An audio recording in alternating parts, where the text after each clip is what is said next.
Kung may plano kayong gumawa ng gaming PC nyo, napakaraming video sa YouTube na makakatulong sa inyo para makabuo kayo ng gaming PC. Pero itong isang to, naku po, kung nag-uumpisa pa lang kayo, wag na wag niyong susundin to. Panoorin nyo tong video na to at papaliwanag ko. Marami kasi nabubudol ng mga tao, no, when it comes to PC parts, no. Meron sa iba na dadala agad sa pailaw, plus 150 FPS daw pag may ilaw. Well, bogus yun, guys. Narinig nyo yun, ha? Sa kanya mismo nang galing. Pero mas prioritize niya yung RGB fan at kinalimutan niya na mas maganda ang dual channel memory. Tingnan nyo tong other videos na to. Mas magaling sila kumpara dito sa ewan ko na lang. Let's just jump on what will be the effect or the actual advantage. What we did is a simulation of a single stick 16 gig at saka isang 2x8 16 gig RAM naka-dual channel mode. When we did this, look at the benchmark graph, sobrang layo ng advantage, almost 50% better. Ryzen processor, Ryzen 3. Mabilis po yan yung utak ng ating PC, guys. Medyo luma na yan kahit nung panong in-upload tong video na to.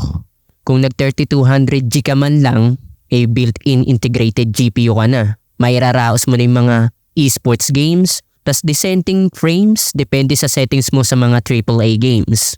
Para pwede ka na mag-ipon para sa pangarap mong GPU. Pero hindi, ito kinuha niya. At syempre, this is one of the essential parts, guys. Kung mag-gaming ka lang naman, kailangan mo talaga ng isang graphics card. Asus GeForce GTX 1050 Ti. Although luma na siya, palong-palo pa rin yan. Palong-palo.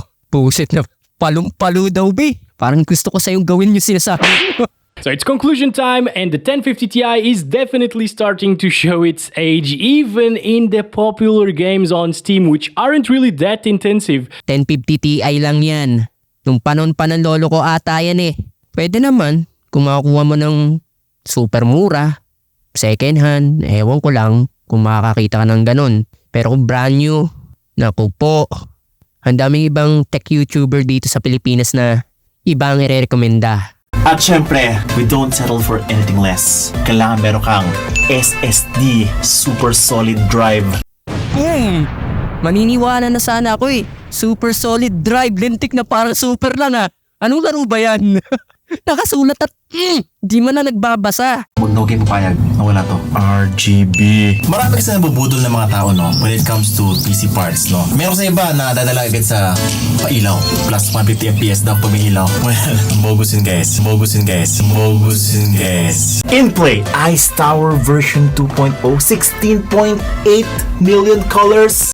Ayan na. Yan yung pinaka-inihintay natin. Huwag daw magpapadala diba sa kulay. Lintik na kung ano pinagsasabi nito sa kulay oh. Pero tignan mo. Single stick lang, buhusit talaga oh. Ginastos niya para dun sa ilaw-ilaw lintik na ginawang Christmas tree yung PC niya. Tanga! Naglaro kami ng Valorant. 130 to 170 frames per second ang kaya niya. Wow, nagulat kami dito ah. Oo nga sir, hindi ko nga expect na ganun kataas yung FPS niya.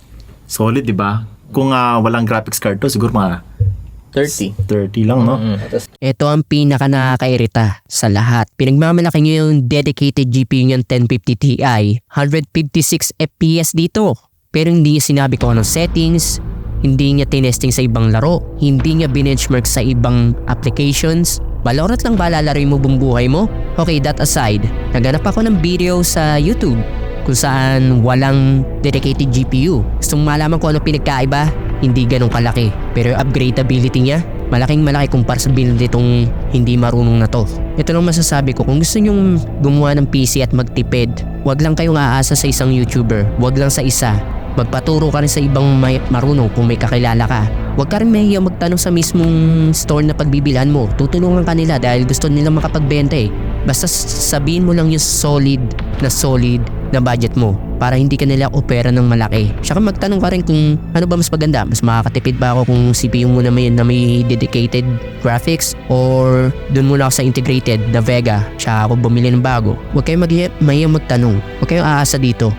Kayo rin lugi. This is the exact build, the super sulit build ni Unbox Diaries.